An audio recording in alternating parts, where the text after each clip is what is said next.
All right, are we live? Are we streaming or something? We good? All right. Welcome everyone to the Sherwood City Council work session, February 17th, 2026. It's 5:37. We got 3 items on the agenda tonight. We have Washington Housing Department leader to give a presentation. Thank you for coming. We're also going to have review our Old Town strategic plan and discuss incentives.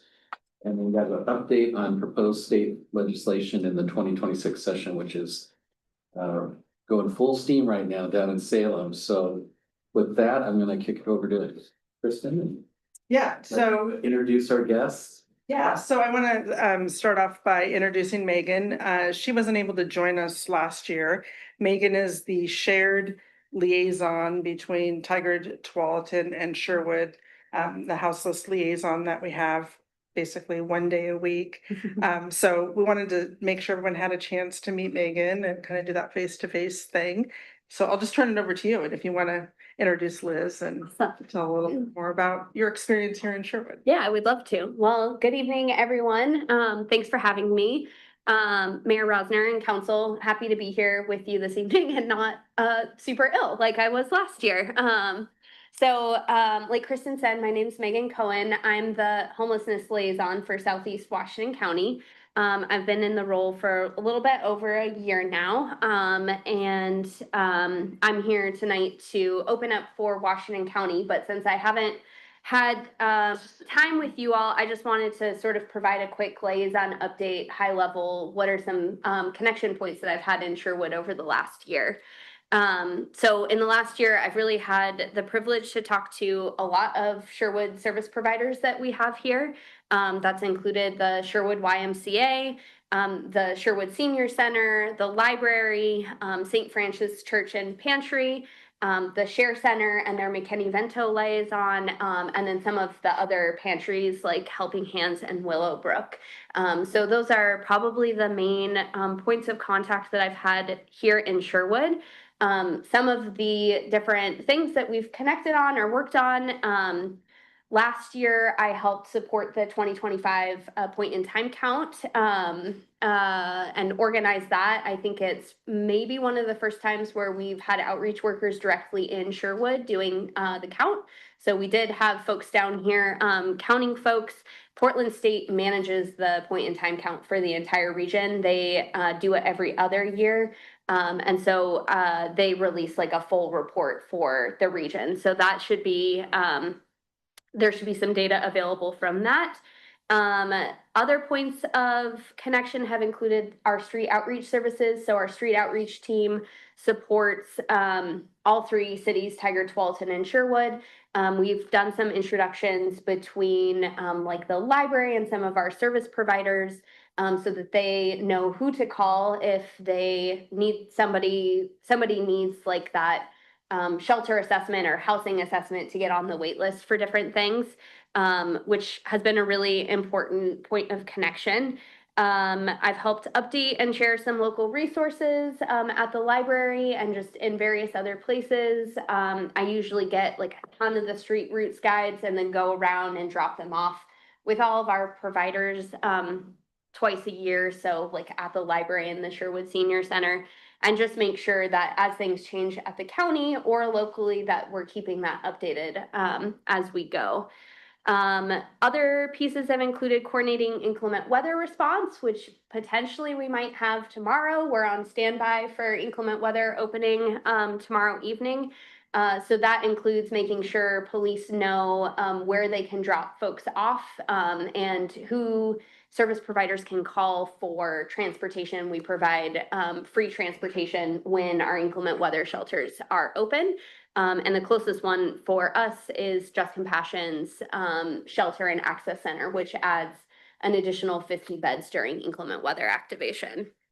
And then a few other things have included tracking legislative and local changes at the state and especially at the metro regional level, where we've had a lot of different changes in the last bit, and then anything coming out of the county, and acting as a resource through several of our crises. This has been a really difficult year with things like the federal shutdown and SNAP benefits shut off, and families impacted by immigration enforcement. I get calls where the primary earner for the household has been deported and families are facing eviction. So things like that, just helping to resource our partners, think through what we have available.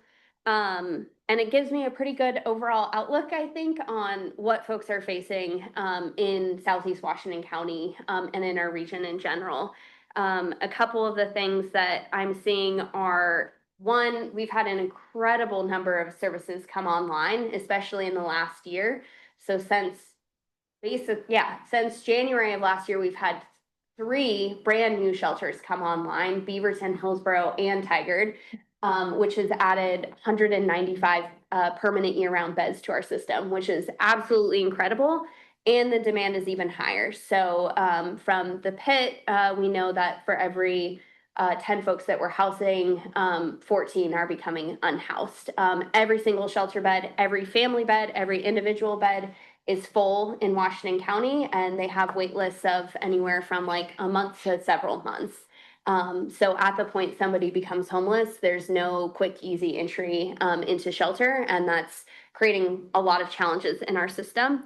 We're also seeing a lot of families struggling with housing affordability as other things like changes to Medicaid, changes to food stamps, like all of those things have changed and prices have increased.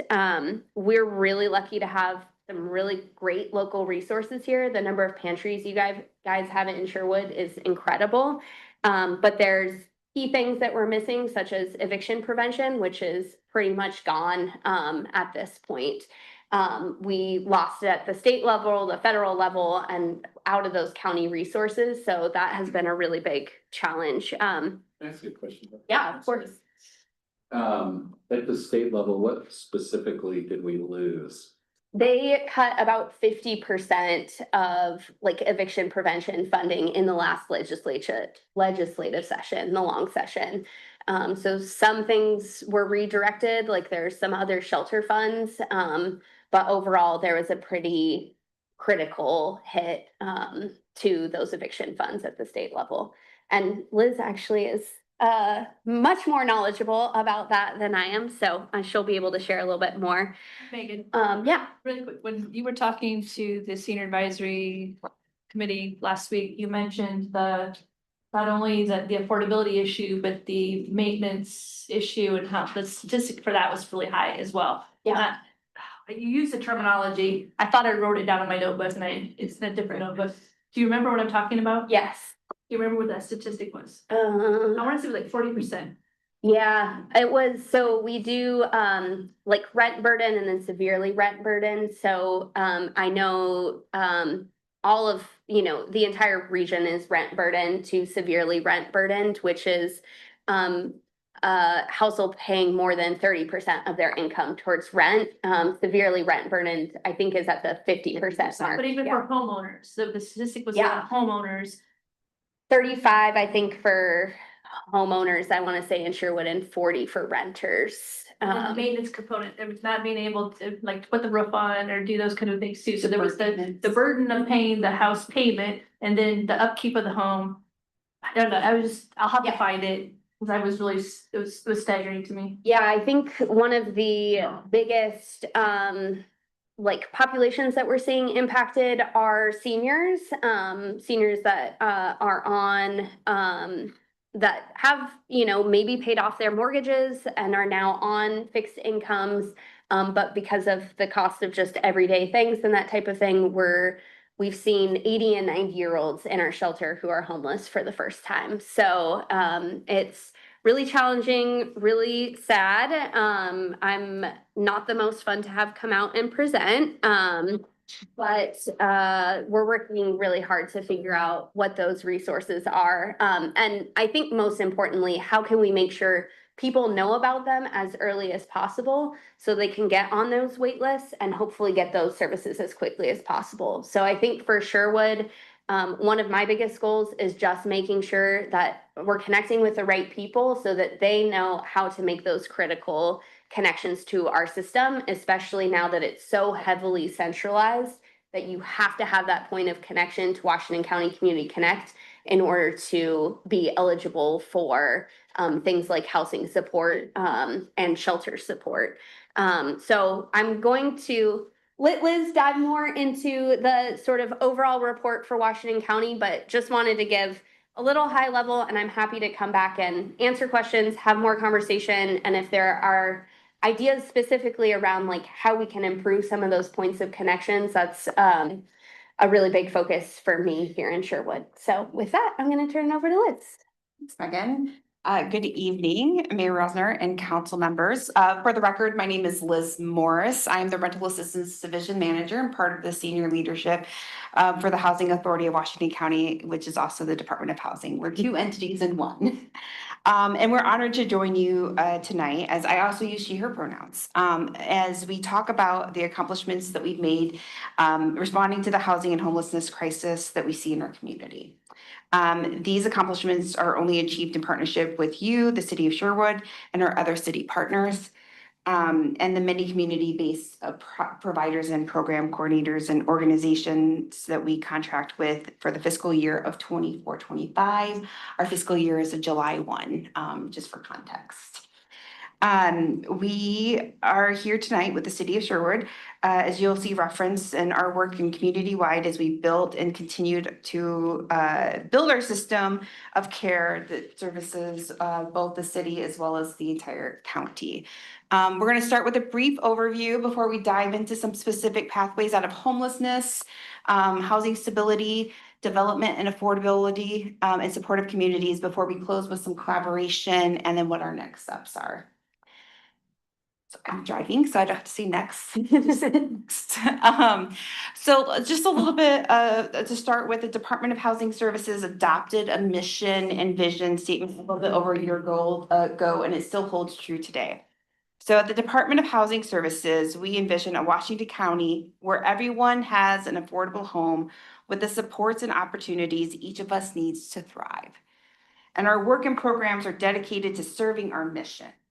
And our mission is to create pathways out of homelessness, promote housing stability, and invest in affordable communities for Washington County and our residents. As you can see, a map of Washington County, we do have several different shelters, access centers, transitional housing, regional housing bond that just matter throughout the county. And this kind of just gives a little bit of an overview of the outreach, and we do see residents in our voucher programs all over the county, just more concentrated in certain areas. A little bit of a year in our numbers, and I'll read the numbers that's kind of covered for you folks in the room, so you can at least see that one. This slide encapsulates our year in review. It's an incredible array of data, so in the metrics that highlights our impacts in achieving our mission. So each number is a story of hope for the thousands of people, children, seniors, people with disabilities, veterans, and others who have been assisted in some ways through shelter, housing, rental assistance, or other supportive services. Overall, we serve over 20,000 people across all our programs, and for context, that's the population of your lovely city here, Sherwood. And so we've invested in 26 capital projects, changing the infrastructure of our community with various stages of financing and development in the last year. And we can send you a copy of our capital projects report if you would like to go more deep into those numbers. If you're interested, we can get that connected through with Megan to read through. It shows how geographically diverse our affordable housing and system of care is. The rest of the metrics are subsets, and just give a little bit of overview. It's unduplicative. That's always the fun piece of pulling in the multiple different programs that we service, trying to make sure we're getting a more succinct number, as some people do access different services throughout the year.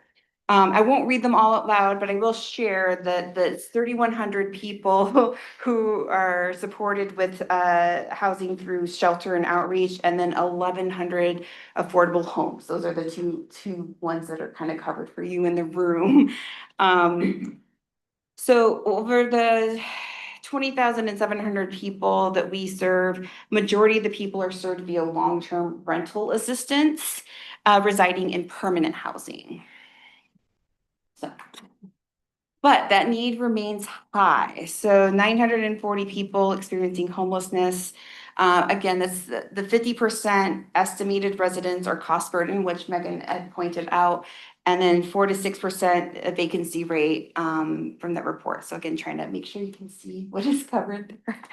While we've made tremendous impact, we know that the need is just outpacing the impact. So we still identify and count people experiencing homelessness in our point in time counts.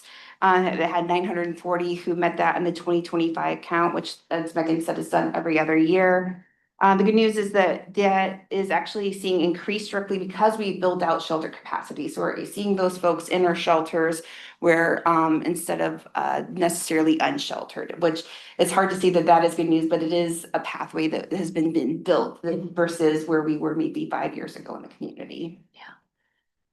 Due to part the scaled up of resources that are better to meet the needs and to the rise of people experiencing homelessness and like Megan had pointed to the many different economic issues that folks are currently facing. We're just seeing that all compounding into this continued need. Incomes for many vulnerable populations remain low, not ability to meet the affordable rents that are here in the area. So the long-term rent assistance is truly needed to help end chronic homelessness for many of our program participants. So this really does, with that low vacancy rate, it even makes it harder for those folks with a voucher to get connected to a unit because they're competing with other people in the same situation. And so as Megan also had mentioned that many people are on that bubble of being cost burden, and we just know that it's just one event or one system that can kind of tip anybody over that. Question about that. When you say competing, how does that work, for these, I don't know the term for it, but rent cap, whatever, these units are like, is it a waiting list? I mean, I'm just trying to understand that word competing. It's a good question, and it could be that too as well. So there is maybe multiple factors of it. People are like on a wait list, so then they're just having to wait till they come up for the opportunity. In the context of this specific, you might have people who are actively shopping out with a voucher, and there's only, that voucher only covers X amount of dollars. And if there's only X amount of units that are below that dollars, then you have more people searching for those specific units. So sometimes we have 3 or 4 voucher holders who are trying to vie for one available unit that's out there in the private market. So that's more the competing process, is that there's just too many people who are needing housing compared to like the options that are out there. So somebody can have the assistance they need via voucher and still not get. I think when I presented last week to the Senior Advisory Council, I actually looked on Zillow for like available apartment units listed on there, and for Sherwood there are 63 units listed. And when I looked at price, the only ones that there were only 2 units of those 63 that were below $2,000, and it was a 1-bedroom and a studio. And so when we think about, again, just like going for those market rate housing and how much of that vouchers will cover people, both folks that are just doing market rate housing to be able to pay $2,000 in rent. I mean, you need to be making $60,000, $70,000. And even then you're going to be rent burdened in that situation. So we're definitely seeing those units far and few between, I think. And I don't think that's specific to Sherwood at all. That's what it looks like across the region in all of our communities. Just a quick point, this is all funded through SHS? No, it's the shelters are, yes. All of our rent assistance and other programs are mixed multiple different fund resources, which I have a slide to show you kind of where that blend is coming in. Was that? No, that's good context. So just another question on the rental assistance. So we had a situation a couple of years ago where an apartment complex in town, I won't say who it is, they dramatically raised all their rates, almost 30 to 40%, because they were selling, and then they immediately sold it to a private equity firm. And And it's because they were less than 15 years old, so they. It was, Yeah. and they're right at that safe harbor claim. And we had folks there that were told they couldn't get rental assistance unless they had an eviction notice. And I'm just curious, is that a federal thing? Cause it seems crazy to force someone into bad credit before they get rental assistance. Agreed, and for that case probably was because that was the only available option at that time. That there might not have been like an open wait list for a voucher, or the only ability for somebody to call and get housing is if they were immediate risk or had that eviction process. And that's a lot of the times when we have the multiple different programs that we serve. They all have slightly different funding resources and requirements, and that probably, I don't remember the exact time, but we can look at it, and my estimation of like what was going on was probably that was the only open opportunity at the time, was one specific funding. It's been pretty standard that from a priority perspective too, that's kind of how it's decided. At this point, it's not even eviction notice, it's at the point of going to eviction court is what we're hearing from folks. They're, depending on where they are within multiple programs, but if it's like, a new family who isn't in the process, they're probably going all the way to eviction court before they're able to get assistance if they can. I asked the question because, and I know I'm gonna use the big we, the state, everybody, right? This is not directed at Washington County, but the bucket's filling up faster than we can empty it, and I don't feel like we're addressing the inputs enough in the region, so Yeah. I'll get off my soapbox, but. No, the inflow is definitely the biggest concern, I think, to everyone. Absolutely. But as we move to one of our goals of pathways out of homelessness, and how it is connected, to our mission statement, the city of Sherwood has been a partner in this work. And so I'd like to express my appreciation as part of Washington County to the city of Sherwood for your investments in the safe parking program. I know the work of setting new programs is challenging, and it takes all kinds of shelter access points and stepping stones to serve people. And you're truly modeling what it means to be a city partner. I think that's a No, what? That's Sherwood. But I appreciate their opportunities if you would like to be a city partner. That's an example from City of Tigard, and we appreciate that you're open to being a partner with us and getting to. You too would like to be highlighted. There are many different programs, and we do know that it does take a lot. And examples of what you just actually even talked about in your scenario, we are seeing that. And so there could be programs if we know that resources are limited, but there could be different ways of stepping up. And that's where connecting with Megan and us and talking through this, we'd love to continue working out partnerships. So I have a question on when Renee was asking about the maintenance component, like if you own your home, but you can't. I assume that we point them to the resources, the Hardy program, the Dibble program through Community Development, Washington County. There are some programs, definitely, I think, Well, there's definitely two through CDBG, yeah. the Dibble and the Hardy. So it's income driven, seniors and veterans with disabilities, the two different programs. So I think it's just the qualifications, right? Like we're seeing it's so much more broad than what people are able to qualify for those programs. I will just say one other thing we're seeing is folks really struggle with utility payments as well, because those are now being charged separately from most rent payments, and then also for folks living in their homes and that type of thing. There hasn't some of those different payments look different if you have a mortgage versus rent, like you might not qualify for those types of things. So that's been another area of challenge for us. yeah, these two programs definitely are for if you own. Yeah. Does That's the great.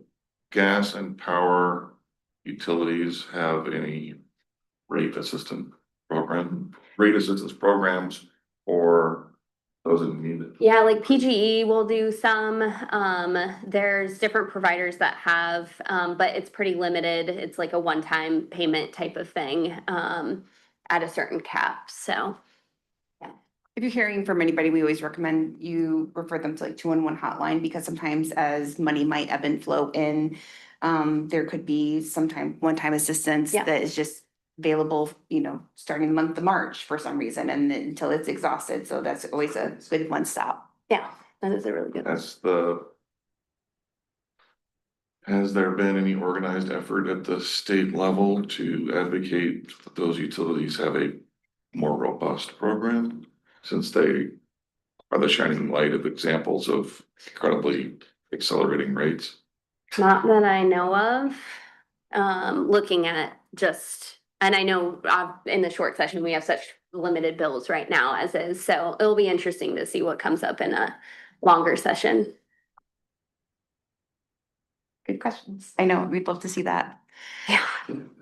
I apologize. On the 50% cut in rental assistance programs for the state, was that just in the metro region because of the SHS tax that we have here? That was the eviction prevention specifically, right? But it was other, It was but it was statewide. mainly the eviction prevention was. Because there was talk in the legislature, oh, the metro area has this great program, we don't need to send them money. Yeah, but So- that SHS doesn't cover eviction programs. No, but So. they're pretty creative down at Salem, when they think about this stuff. So was it, on that point, if I could, did the state, put a lot more money into that kind of, that program through in COVID years, and then they just said, we can't continue to support it, kind of a thing? Or has it been a nice level for a while and then it dropped off after decades? I think it was the COVID. COVID was the increase on that, the specific, and then Oh, I see. exactly all of those funds that were coming in. Yeah. Which made sense at the time because a lot of people were out of work more, you know, during COVID. What about the federal funding? I know like CDBG funding is thankfully stayed stable. What other federal funding has been cut? I'm gonna go into a little bit about Okay. some that I know at least that are connected to housing that are on the chopping block, so we'll touch on that. Go for it. But we work with our housing outreach, housing liaisons and access centers. So in Washington County, we've divided the county into 9 geographical assigned outreach teams that proactively catch people who are experiencing homelessness. So last year, 80% of the people supported by these teams found shelter, housing, or they were reunited with their families. Last year, the first one out of the gate to open the Access Center was Just Compassion's Resource Center in Tigard, which is pictured above, where people can go for showers, meals, services, and navigation assistance, as well as overflow in times of inclement weather. Like, hopefully we don't have to start this week. We'll see. And 3 more are being planned for Cornelius, Hillsborough, and Beaverton. The Project Homeless Connect location just broke ground, and the West County Access Center is slated to start construction in June. We'll continue to support the city of Beaverton in identifying a location for a planned access center with funding set aside. And our housing liaison program connects those who are experiencing homelessness identified by other systems such as healthcare and community corrections to housing and other support. So 682 households exited the housing liaison program to housing, care facilities, or shelter or family.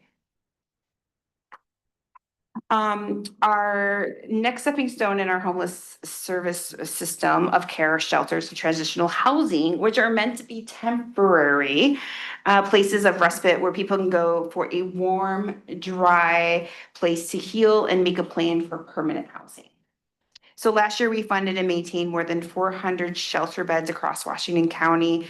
As you recall, this includes the Just Compassion resources and the Family Promise of Tualatin Family a Bridge to Home Shelter location, which is pictured in that one right there. Outside the Tigard, so we also opened purpose-built shelter locations in Beaverton and most recently in Hillsborough. So through our combined shelter system of over 700 individuals moved from shelter to permanent supportive housing in this fiscal year that we're highlighting. We also funded 2 transitional housing projects, one with a focus on mental health stabilization, the other focus on recovery, which is in close coordination with the CAT Center, which opened up in Hillsborough, which is the Center for Addiction and Triage and Treatment. And then the Cornell Recovery is located in Cedar Mills off of 26, and we're active community engagement with the neighbors. So hoping to work with Transitioning Hope in Hillsborough on some other projects. So there's a lot going on. Just a little bit of context. I started in Washington County in January of 2020, and we had 0 permanent shelters. So, and that's been a beautiful thing to see in 6 years that their system's been built out. So then hopefully that can just continue to grow. And then we'd love to close those shelters at one time because we don't need them. But housing stability, pardon, time check, how are we doing? We have 2 more things, so yeah. All right, we'll go. Housing stability, so our rental assistance and affordable housing. We must for asking. So like I said, I'm the rental assistance division manager, so this is where I'm really excited to showcase a little bit of the work that I and my team get to do. We partner with nearly 1,500 landlords to provide rental assistance throughout the county. And we over $89 million of rental subsidy that is paid out through the year. And that is through our federal funds and our regional funds and state. So it's a blending. So we're supporting over 5,300 families with those long-term rent assistance and over 800 with short-term assistance. Can be anywhere between 3 months to sometimes up to 2 years for the short-term programs. We do have 45 residents of Sherwood who are receiving our housing services as of right now. So, and with this, we also have a lot of veteran supportive housing programs throughout Washington County. So we partner with the Veterans Affairs to help veterans who are coming off of a homeless into that homeless program as well. Veterans Department is amazing. Yeah, and it's nice to have a good relationship with them, and they do a lot of supportive services for those households. The rental list is here's just a highlight of our demographics as I talk a little bit more about our funding constraints, including some budget, some federal cuts. As this is for you all to look a little bit about as I talk. The local investments are more critical than ever as the federal government has decided to permanently sunset an emergency housing voucher. So this came out of the ARPA funds as we were just discussing. This program was slated to go into 2029. It was supposed to be a 7-year program, but they decided to cut it early by 3 years. So this is its last year of service. We have about 89 was our original count, and through attrition, we're now at 77 people who are receiving that assistance, and we're working on a transition to try to be able to support those currently housed households to maintain a subsidy. So that was something that we and all the 3,300 housing authorities in the country were not expecting or planning and having to figure out how to support the 80,000 households that were on that federal program. And then we also are That was 80,000 households in Oregon? in the country. Okay. About there for a It second. was about 1,300 in Oregon. I might have, please don't quote me on that exact number, but. That's okay. It's about there, it's about there.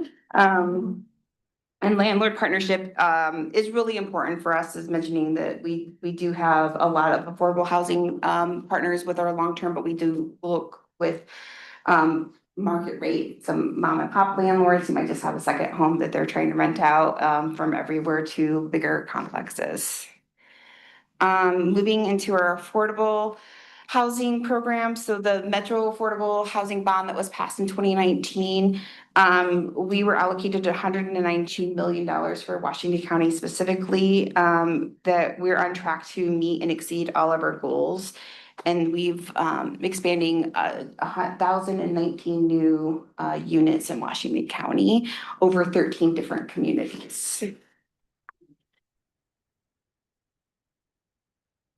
Um, but this is another example about maintenance and other things as we are working through building new household housing into our market. We have to preserve the current housing that is out there. And as our buildings come on board and they get financing, and 50 years later, they need new things, new roofs, they need to be retrofitted, upgraded. And so as we buy new developments and work on that, we're also preserving our affordable housing portfolio. And we put about 10 properties. We've renovated 600 affordable units. And it's about $113 million investing into those current properties so they can continue for another 40 to 50 years before needing more updates, the goal. And we also, with our public housing, we have a small public housing portfolio. And this has been after decades of federal funding that has not been keeping up to the requirements. So the underfunding from HUD, the Housing Authority of Washington County decided to sell 60 of their public housing units. It's called Section 18 disposition, which had approved in December of 2023. So those all 60 households have been notified and they've all been given an opportunity to get a voucher as a protection. It's called the tenant protection voucher. But those units have been sold and we're putting that money back into new development and to rehabilitation as needed. Can I ask a question about that? Yes. I've seen some of the numbers on the cost per unit for new affordable housing we're building, and it's astronomically high. What's the logic in not selling existing units to build new units? So a little bit of that logic is that as a bedroom, like as a community in Washington County, and we are the suburban community, right? So more like single family households. They were having to maintain separately 60 houses as like, and so that's different, imagining that versus a property that maybe even like a sixplex or a 20plex where that's 20 units in that one, where the cost for the roof is about the same, when it comes down to it and the other things. So when it comes to those specific properties, it's really hard to do the upkeep, to staff maintenance, to be able to go through all of that, to ensure the safety of the residents for being able to go out there regularly, provide resources or connections if needed. So that is a big driver in the focus.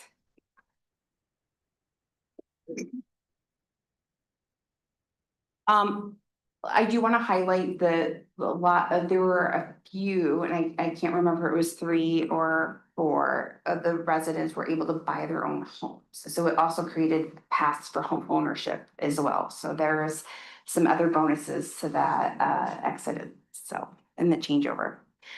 A little bit of our financial overview, which this is covering it. I'm not gonna read you, I'll read you some bigger numbers. And you also have access to the slides, I believe. But as you can see that we do have several different funding sources in Washington County for all of the several different programs that we serve.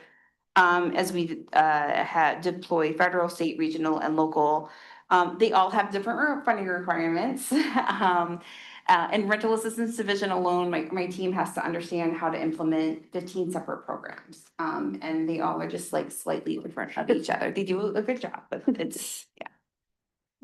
Hard. It is. So I don't know if there's any numbers. I know we're short on time. Is there anything that you all want me to call out? So, Okay. yeah, we could. We're just showed up. I am so sorry. We're yeah. All right. So collaboration and action. Just want to highlight that the housing and healthcare case conferencing. This is a practice that integrates healthcare and housing needs through weekly meetings to triage needs for program participants. Housing and healthcare is a critical next step for the department, as many of our people who we served oftentimes have healthcare needs and vice versa, housing. So a few other examples of future transitional housing programs referenced earlier around the care shelters and recent data sharing agreements that we are working with HealthShare.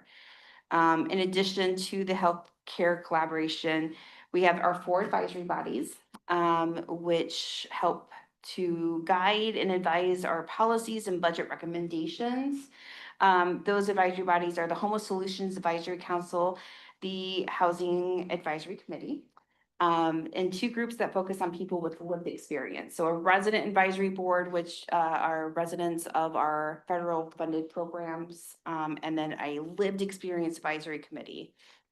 So we also host several listening sessions and to learn more about unmet needs in our community. And most recently, these were focused on our supportive housing services local implementation plan. Almost done. This is our last official slide, and we like to ground it in the people that we serve. So I'm going to just share a little bit about Jasmine, who life has changed as a result to their new housing opportunity. So as we put a face to some of our work that you were able to see today. Jasmine fled her home with her 2 young kids and the little that she had saved in her bank account 2 years ago. I'm just thrilled to, she shares right there a little bit of what it's like that when you're going through the trenches, that you just need to perseverances, sometimes can get you where you need to be. I'm thrilled to share that today Jasmine is stably housed in a Metro Affordable Housing Bond apartment complex. Since getting housed, they were able to get their GED, and is now pursuing her degree at PCC. So a nice story of strength as grounding as we close out. But thank you so much for letting me come and answer some of your questions. I know you might have more, but I know you might also be in time. So I appreciate you and my little faux pas inviting for engagement. But happy to answer any questions you have. We got a really busy schedule, so Good job. appreciate That's along the way. you. That was super informative. Yeah.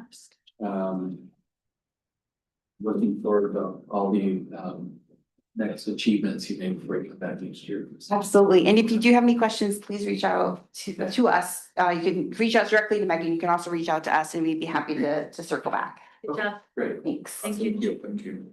All right. What's your question? No, I don't have a question. I have good news. So we did reduce, we did not, the state reduced eviction prevention by 60%. But SHS was able to come back and refill some of those funds for the next 2 years at $2 million each year. So it's not completely depleted. And so Community Action is still running that program, helping folks. It's very tight though. Obviously, $2 million is gonna go really, really quickly. And the population that's gonna be the one that is affected is going to be our seniors. And I know that our seniors are a community here in Sherwood that we care very deeply about, as we talk about housing and pods and those types of things. And what we know is that our senior population is gonna grow by 5 times in the next 5 years. And we're gonna see that here in Sherwood. So back to safe parking. We know seniors will be able to continue to have their license and pay for insurance, but on their limited income and rents rising, they're gonna end up in their cars, and that's one way we can show up in this community. I say we because I live here. Hi, my name is Kim Marshall, and I'm the executive director of Project Homeless Connect. Thank you. All right. Next on our agenda is the town strategic plan discuss. So Eric, you ready to go? Good. Yeah, thanks, Mayor. All right, so this work session came out of our council goal setting. As you recall, there's a request to talk about both business incentives and development incentives specifically. So I'll skip the timeline since we're a little bit short on time, but really quickly, Old Town Strategic Action Plan, 5-year plan of actions that the city can take to guide reinvestment and both private and public investment into town. So we're near the end of the planning process, started this into 2024 and planning to wrap it up this spring. So about a 1.5-year process. The plan right now has 3 main categories, if you will, of actions. Sense of arrival, which is everything from signage on 99 and 12th and Sherwood Road to circulation within Old Town, trails, parks, things like that, all sense of arrival. Business health and growth kind of speaks for itself, and then infrastructure and development. So the 2 that we're going to focus on tonight, incentivize investment, which is initiate programs, grant, streamline review process. I'll talk about those details.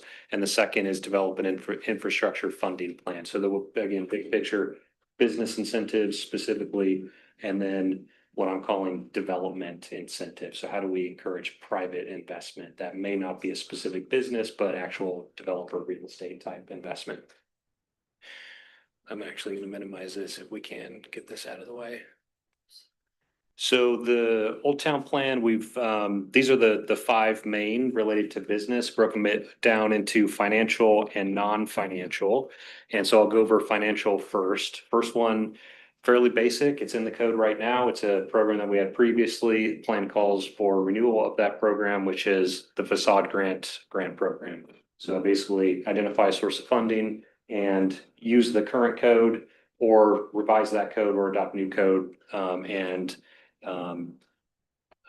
issue grants essentially, prioritize the low hanging fruit, which would be, high visibility sites, to really get the storefronts, if you will, revitalized. So that's the first one. I'll go through each of them and then we can answer any questions. Second one is offer permit fee relief, provide reductions or phase deferred payments for permits, building permits, land use permits, or system development charges, SDCs, specifically for targeted uses. And the plan calls for encouragement by the city of specific uses. We know we have a lot of salons, frankly. We know we have attorneys and other offices here. In order to get more people, get that critical mass, the plan calls for more food and beverage and more of other specific types of uses. And so if there were any incentives related to permits and fees and SDCs, it would be targeted to those very specific uses. What I'll say really quickly, we can likely do a code amendment through fee schedule resolution, something like that, for permit fees, meaning building permit fees, use fees, SDCs. We likely need to make up through another fund. It'd be really difficult, and I don't know if we can, based on the ORS, actually just straight up waive system development charges. We have to make that up from a source of funding. So just put that out there early on. And for those listening, a lot of our SDCs are pass-throughs, so like food and other services. So it's, if we gave SDC relief, we did up writing a check, so we have to figure out how to fund. And then the last one that would be potentially financial is launch alley activation mini grants, fund improvements like lighting, paving, murals, shared trash enclosures, to activate alleyways. So those are the three: financial, non-financial, fairly straightforward, simplify small scale improvements, create a quick permit pathway.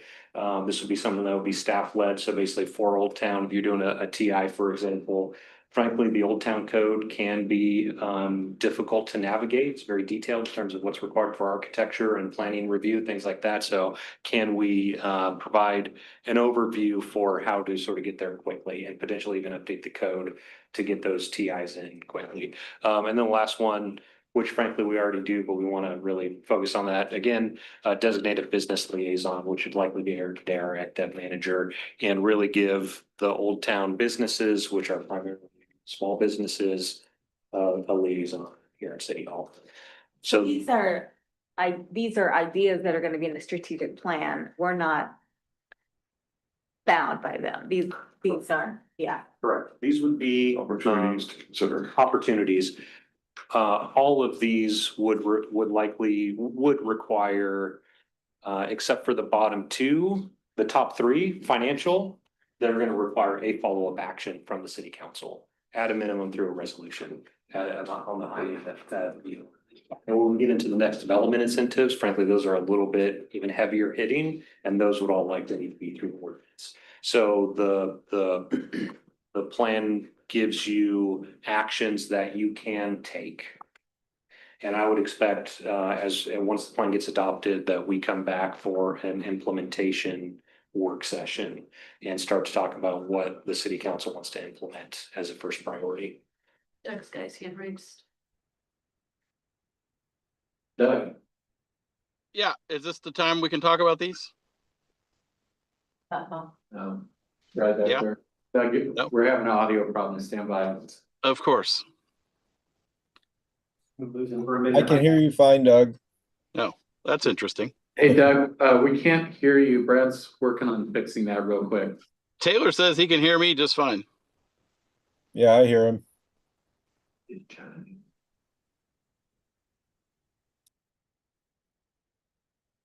Weird. You want to tell me and I'll tell them? Play a game of telephone? What if they can hear you? We tested it earlier when I first got on and they could, but I don't know.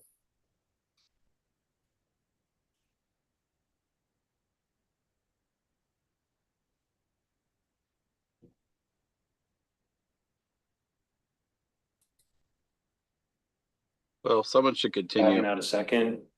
This is like, we're towards the end of the. Now. Okay, Doug, we were having an audio problem. You want to ask your question again? Yeah, is this the time we can talk about these in more specificity or? Sure. Yeah, totally. Yeah, definitely. So, I'm on board 2, 3, 4, and 5 completely. One, I would have more questions or concerns or would want to get more in the details. I'm looking at this as this whole strategic plan as strategic and trying to move Old Town forward, in what eventually becomes a transformative way. And the facade grant program to me is more of like when we had it before, it's not transformative, right? Okay, great. Someone gets a new awning. They might've paid for themselves. Now they didn't have to, or put some new paint on the front of a building. Oftentimes for building owners that aren't the business owners in some cases. So I would want, I'm not saying no to it. I'm just saying like, I want to get more in the details and do something that's in that program that would probably be different than what we had before. Like 2 and 3 are the ones that, to me, feel more transformative, more like we're driving towards something, a longer term vision that's strategic. I think you might have missed because you got disconnected where we said that we'd have to come back to our work session to. Yeah. Talk about implementation. Yeah, and what No, that. I did hear that. I Oh, thought, well, then why are we here if we're not going to talk about these things? I thought that's why we had this work session, was to talk about them now.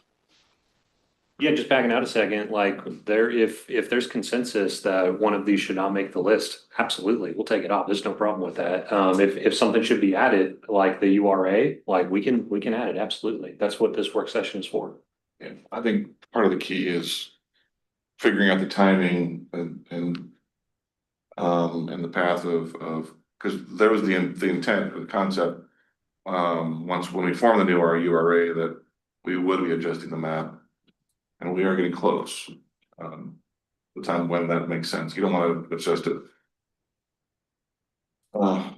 Yeah, I think the next If it's 12 to 18 months will be probably a good time to adjust that. I'd say if it's gonna be the next 5 years, let's add it to this list as a potential action. Yeah. Yeah, I think it's definitely an action. It's a adjusting that map is bigger than just this program. Yeah, there's more involved, more. Because we have to look at the viability of the URA moving forward, but we do have a lot of land that's not gonna have incremental TIF revenue associated with it, so. Yep. And Councilor Scott, what I'll say is, hear you on the transformational stuff. I think the next development incentive slide that we'll get to is like I said, a little more heavy hitting and kind of we'll get to that, I guess, more substantial transformation that you're thinking about. Well, and I agree with that. I mean, having read it, I also would say that 2 and 3 to me are more transformative as well. Like they're bringing in new businesses, or in the case of the alley activation, right? Really, to me, transforming our alleys from kind of a hidden eyesore in some cases to, an area that could become, a more pleasing and more effective and efficient and all the things that are mentioned here. So I like both of those. I'd want to see a lot more specificity around the facade grant program and how it might be different than what we had before, but we can get into that at a later date, I guess. Yeah, there's certainly things to criticize and highlight from the first time we did it. So I'm hearing keep. I'm for keeping it on the list because I want to see what, some of the comments I've heard are that it's not as unified a look in Old Town as we may like, or to give it the vibe that we're looking for. And so I think some of those facade grants and signage things might be might be helpful, and it might help us, it might force us to tighten up our code as to what we're looking for down there. So I wouldn't be in favor of taking it off, but I'm with Counselor Scott that it has to have more specifics about, what would be the intent of that program. Great. Any other, I guess, any other comments on any of these or anything else that you think we should add, they might be missing? Besides besides the URA? Do you guys want to hear from a business owner and a building owner in Old Town or not? So. Well, so- I would love to hear from if the chamber. Taylor, this is a work session, so we generally don't take comments, but I'd love to chat with you offline if that's okay.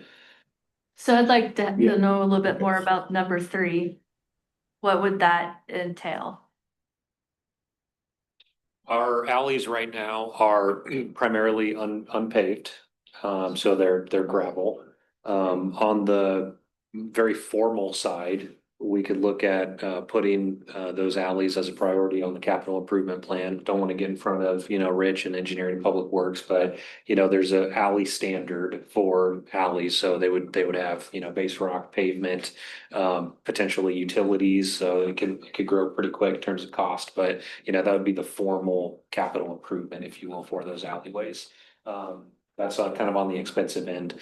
If we are okay, we feel like it's safe to have gravel, probably have the city engineer weigh in, hey, gravel is okay, then you could probably do lighter placemaking, string lights, murals, things like that without a full pavement. And would that be simply in front of the business the alley portion in front of the business, or that would be the entire alley portion? Like either or, we'd wanna, to me, just on sort of our role, we wanna make sure things are safe, first and foremost. We don't wanna create a hazard through, partial improvements or things like that. I think we'd wanna see, and would prioritize interest based on the area. So if we have I'm very interested and willing partner for a business, I think those would likely be prioritized. We wanna be fair as well. As soon as we start rolling this stuff out, there might be businesses that are less aware of what's going on now, but have an interest, and so we might do some public outreach and gauge interest before we make any decisions. Thank you. So just real quick, these were all recommendations that came from the advisory committee we put together. Public testimony and we're vetted, they're consultant, frankly, they're consultant driven recommendations. Vetted by the project advisory committee, and alleys specifically was a proposal by a member of the public. And just as a reminder for everyone who might be listening, what kind of folks did we have on that committee? Residents of Old Town, property owners in Old Town, city councilors, business owners. Yeah. Right, and we'll have more opportunities to go over this, and I would like to chat with you offline, but yeah, go ahead, I'm sorry. No. Yeah. Anything else? No, and we're not making decisions tonight. We're just. Yeah, and what I'll say on testimony and input, like records still, we're gonna go to a public hearing. And so there'll be opportunities for formal public testimony, first at planning commission and then at city council. And you guys can revise this plan all the way up through the final vote, so. Yeah, but I would like to find some time, because we have a business owner here to get their input, as we roll into that, get that out to council. So. He can provide it either offline or at our next meeting during citizen comment too. You can talk about anything, citizen comment. Yeah, we're here upon invitation, Mayor, so that's our. Okay. Did you hear what she said though? If you stay for our council meeting, you can give that, what you want to say right now, you can say it in there. Oh, tonight? Yeah. Oh, well, you guys, What time is that? 7. This is over. you guys were hard. Great. Moving on to the development specific incentives, which I think again, a little bit heavier hitting. First one is Elevate Funding Tools, advance a local improvement district that shares costs among benefiting properties. Local improvement district, some of you guys might be aware of what that is. Essentially, it's either a property owner led initiative. They approach the city and say we want to form a local improvement district, or the city gauges interest and proposes a local improvement district. In both cases, the city would likely take the lead, identify improvements. In this case, it would likely be Pine Street, and Columbia Street. So continuing the curbless design down Pine Street, undergrounding power lines, street trees, sidewalks, things like that, really enhance that entrance. We're talking public improvements. Other one will be Columbia Street. We have a new road planned along Columbia to connect into Oregon. That would be the other one. So we're talking bigger, higher cost infrastructure, local improvement district. You identify the cost and then you divvy that cost up amongst benefiting property owners. So to be clear, it would be seen as likely as a tax on benefiting property owners, just to be very clear. The city is a significant property owner along these corridors, and so we would likely be part of that tax as well. Property owner, there would be a very public process. Property owners can object. There's ORS that governs LIDs in Oregon. If you hit a certain percentage, generally 50% of property owners, 50% of assessed value, then that can kill the local improvement district. So there is kind of a due process, if you will. Really, the concept is you get buy-in from the property owners one way or the other. If there's too many objecting, it doesn't move forward. So that would be a local improvement district. That's a way outside of the URA. And I might add URA might be another way to do this outside of the LID once we add that in. But that would be a way to fund public improvements. So that's one. The other kind of big one is adopt a vertical housing designation program. This is a fairly common program in Oregon. It is a property tax exemption for private property owners. So we're getting outside of the public infrastructure. We're going on to private property now. The city could develop a zone where a property owner, if they do mixed use development, so they deliver ground floor commercial, for each story of housing above that, they get a 20% tax abatement on the building, not on the land, on the building. 20% for each floor is standard. So in Sherwood, it would be, let's say it's a 3-story building, ground floor commercial, 2 stories of residential above that, they would get up to 40% tax abatement for 10 years on the building. It sunsets after 10 years. It's a way to make the project pencil over the first 10 years or so. City council could set up approval criteria for that, which is the part I like. So we know a lot of state laws right now rolling back design standards, all that sort of stuff. I think we can verify, but I think you could say you can qualify for this program because you're in the district, but you have to agree to build to our design standards, and then you will qualify and get in. So if they don't agree to the standards, it's not an automatic 20%, for example, just because they're in the district. So the action plan calls for combining those two, basically a local improvement district for the public infrastructure, and then a tax abatement for the private properties to encourage the development. So those are the two kind of big ones. I'll pause there because those are kind of the most substantial programs in the plan. I'm not against keeping the tools in there. Any other tools that come along, you never know what federal program is going to launch or a state program is going to launch. We just got to be ready to take advantage of them. Sure. A lot of details to work out, like they are substantial programs. They would be new for Sherwood. These would need to be passed likely by ordinance. I don't even think we could do it via resolution. So LID, for example, we may need to update our code and say, here's how the Sherwood would adopt a local improvement district and then follow that code. So whatever in the books is. I mean, we have a reimbursement too. I don't think we even have LID. There was an LID 35 years ago. Okay, yeah, we would need to likely failed. Okay, we would need to update the code and then do this. So we're talking, many public, just for the public meetings, public hearing process, appeal process, all that sort of stuff. The vertical housing, just what I'll say from kind of what I've seen in doing the work here, we've given tours to developers. Sean and I and Eric Adair have given a lot of tours to developers. Most of them ask if we have a vertical housing incentive program. It's fairly common. Tiger, Beaverton, Hillsborough, Wilsonville all have these programs. Seems like a small, it's probably a large cost, but a small cost overall to the city to give that for 10 years. 20% per floor for 10 years. Yeah, and again, you Look can, at the numbers. It amazes me that the state creates a program that the city has to pay for and then creates rules to qualify for it, but well, this is one of many, it's one. for sure. I think we should keep it in the toolbox, but you know, 1 and 3, I think is really where we should be spending our energy. Yeah, Sure. But that's interesting because they say that the tours they given, many ask about number 2. And so if that's what people are asking about, that's because it's one of the few programs out there. But it would affect our property tax rules. Yeah. So.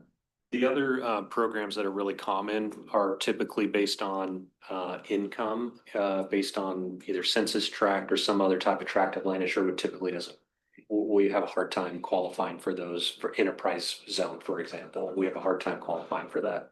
And I can only hear next, but there's no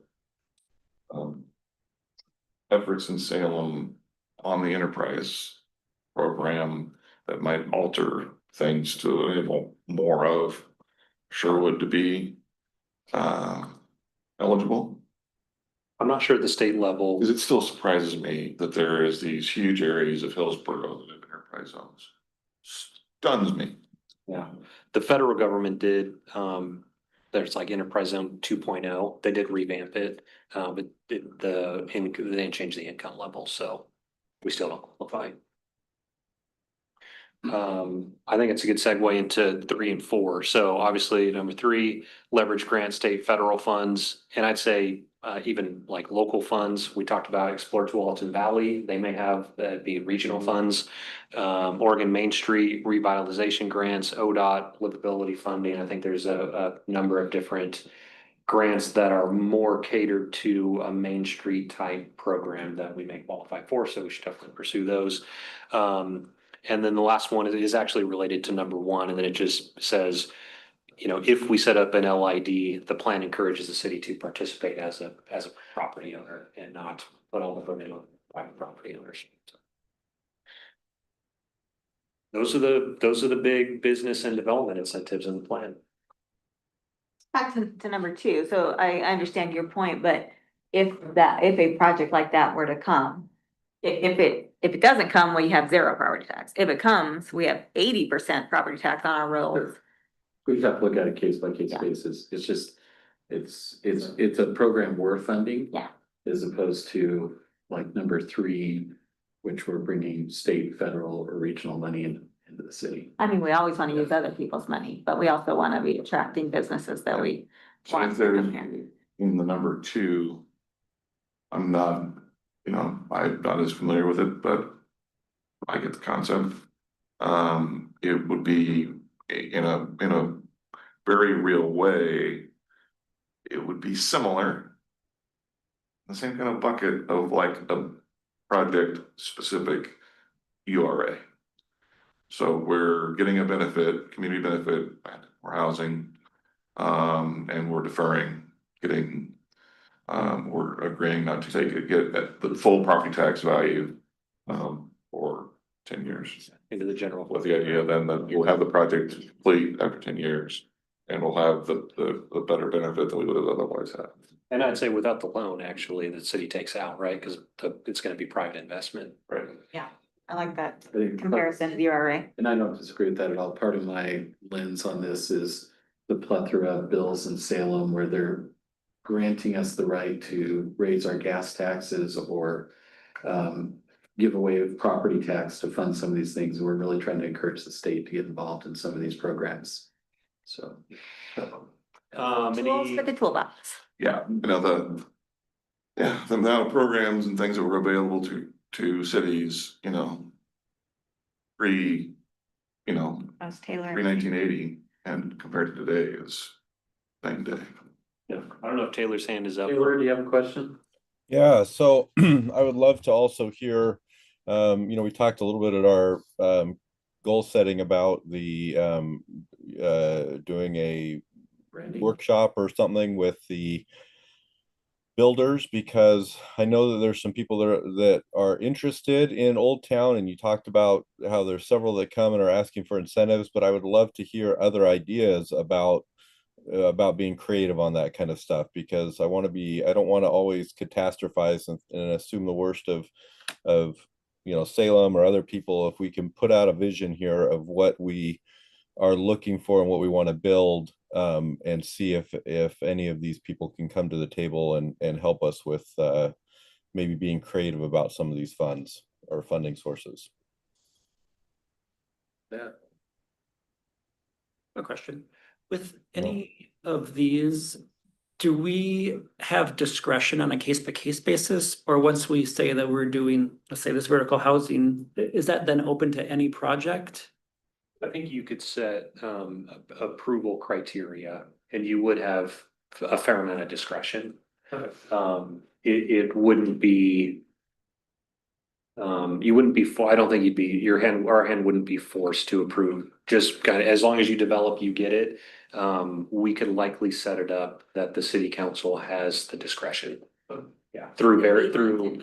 Station agreement, but a vertical housing agreement. Yeah, and I have a few examples here from other cities, and basically there's a local code criteria that accompanies this vertical housing program. And if they meet the criteria, generally it gets approved, but that'd be up to you guys, up to the city council to decide whether it met the criteria.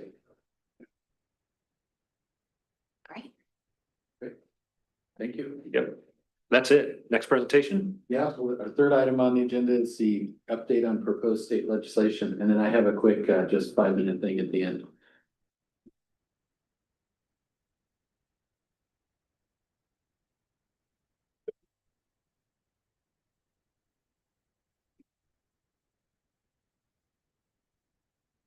Okay, go.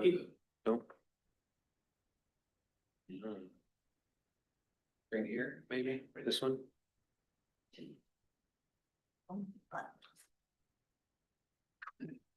Taylor, can you see it okay? Yes. Awesome.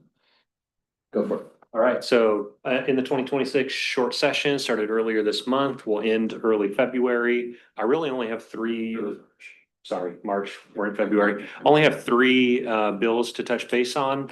The first one is probably the most concerning to Sherwood. It's House Bill 4037.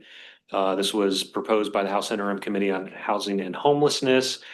This gets to land use regulations. And again, as we've been talking about, kind of putting restrictions on land use regulations and public notice and public hearings. So what this would do, it has been revised. It's on the dash, goodness, 10 already. It's been revised many times since it was first introduced. But essentially, it would allow a local jurisdiction to only provide owners notice of a land use application for housing. Sorry to back out. We're talking a housing land use application for development. The city could only provide notice to owners of record within 100 feet. So again, our code says 1,000 feet. This would say you can only do 100 feet, no more. This is May. So lawyers, I mean, we can't do more. It's a good question. Typically, what I've understood is when they're saying may, it really means shall only. Well, that's what'll come out of the rules. Well, that's the. May means maybe this, and I don't know if that's verbatim, but I think it would be a shall or a must. Yeah, so. and that's the feedback we're getting from the LOC attorneys and the folks involved in fighting this in Salem, so, yeah. Well, here's an interesting next one. May not require a public hearing prior to making a decision on the application. So may is using it a little, it's using a different. May not. Yeah, So That's unusual, right? it's not good English. the bullet points are verbatim. Those bullet points are verbatim. The top one I revised slightly, but the bullet points are verbatim. So the big changes are the second and third, which I think are a little bit clearer. So number 2, again, may not require a public hearing prior to making a decision on the application. So as I think everyone's aware, type 3 and above in Sherwood is a public hearing. This, all applications would be no public hearing at that point. And then the last one, may provide an opportunity for a local appeal to the applicant only. So right now in Sherwood, if you comment as a resident, then you can appeal. This would remove that ability to appeal the decision. So a city council, not appeal, but it's an action of a hearings officer. Look at the attorney. That's how that would read. Only the applicant. Which basically, you only have an appeal if there's a no, basically. Yeah. Okay. Yeah. And what's the currently like, what's the support looking like on this? I don't. Um, so this is part of a. I feel like Keegan has something to say over there. Yeah. And right now. It passed the House Committee, had its second reading, and it passed out of the Housing Committee with all yeas on the -10. Yeah. I think there's a chance this passes, just talking kind of openly and not shoot from the hip here. I think there's a chance it passes. We heard from our LOC rep, Alexandra, that so this language is in section 17. And Alexandra said at the last LOC meeting that section 17 is not being pulled. There are many other, this is an omnibus bill, so this is one section out of many, at least 17. There have been other sections that have been removed based on opposition. Last time we met, Alexandra said 17 is staying in the bill, for as far as she can tell. Yeah, that's the general feeling right now. It'll leave the House and go to the Senate, so there's an opportunity over there. We'll continue to push back on this, but it's not good. We need others pushing back because when we met with Courtney, she hadn't been hearing from anybody else on this one. You know, LOC is active. There's a lot of people active. I think part of it is there's just so much going on in Salem. It's the noise. So this stuff gets snuck through. And we're paying attention, LOC is paying attention, not everybody's paying attention. Yeah, that's one. The less, the remainder, I think you'll be happier with. Less angry. Less angry. This is House Bill 4128 establishes a 90-day wait period for covered entities. Covered entities are institutional real estate investors. So the sort of big investors that have been coming in and buying up homes quickly and in some view, contributing to the housing crisis. So this would limit their institutional and real estate investors' ability to basically purchase single family homes for 90 days. So it needs to be listed for at least 90 days and then. List it for 90 days and then they could purchase it. So give everyone else the opportunity. So what prevents them from signing a letter of intent, waiting 90 days? I don't know. I mean, it seems, good question, it seems. Or This is. having an individual buy it and then after they buy it, transferring the deed to somebody else. Well, they're big companies, right? So they're gonna probably want to avoid being too aggressive, so. They also, I don't trust they're any. big enough to have a lot of attorneys figure out a Well, yeah, path through this, yeah. And then the last one is Senate Bill 1514. Again, a little bit different than what we've been talking about here outside of land use review really, but this would repeal ORS 195350, which is Senate Bill 3115, which is the time, place, manner for homeless camp for outdoor camping. So if you recall, the city complied with time, place, manner in 2023. We have a designated location. I really don't know the chances of this. This has zero chance of getting through. It's already dead. It's already, yeah. We can move on if you'd like, which is well, before you move on from that, so what is it, the OBI, the Oregon Business Institute, whatever it is, they're planning on putting a ballot measure on the ballot for this fall. They're in the process of getting all the ballot language approved right now, so. To repeal it. To repeal it, they're just split with the LOC, we have urban cities that don't mind it. So are they staying neutral then? They're staying neutral right now. Repeal which one? Time, place, and manner. Oh. okay. Time, place, and manner, and a lot of that because they went through, if it's repealed, then we have to go back and address our ordinances again. And a lot of the larger cities went through a lot of pain with their community and getting those ordinances in place. The little cities too. Little cities, and they just don't want to have to elevate all this again. So that's where the opposition is coming from, but we'll probably see a ballot measure this fall. Yeah. So we'll keep you posted, come back, you know, the mayor, if you guys would like us to kind of chat about the progress, especially on this first one, 4037 and track progress on that. There's two other bills I'll just bring up real quick. One is, most of you know, I was on Representative Sosa's work group to get some ethics reform. Also the abuses that are going on with get be careful I say this, the serial meeting laws are being used to attack policy in the state. We've just seen a huge bump up in that stuff. And then there's three bills. I testified on them this morning. One to fix the meals issue. The other is to get city experienced folks on the OGEC commission, which is really important. And then there's another one to really clarify, modernize some of these definitions about deliberation and serial meetings, you know, outside of a public meeting. You know, we've had cases where a mayor called a quorum of people but didn't tell each person that they're all talking together, and even those people that got called that didn't know about the rest of it got fined by OGEC. So we're trying to get some reasonable reforms at the same time encouraging transparency like we are with our charter amendment around public hearings. So, and then the other one is Senate Bill 1586. Don't quote me on that. And that's the R&D tax credits, which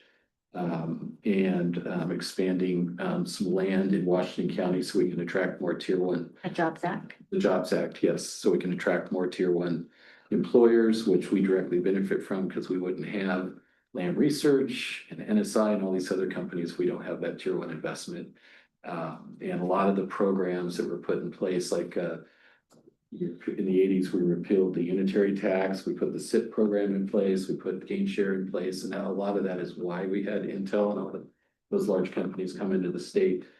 Those have all timed out. They're no longer available. So we're trying to encourage more statewide investment. Gain share's gone. Because as SIP goes away, gain share goes away. Yep. So we're trying to encourage the state to invest a little bit in our economic future, helps bring jobs to the state. So been pretty active on that bill too. Yeah, but it's a decent bill. It could be a much better bill, but it's a step. Yeah. More to do.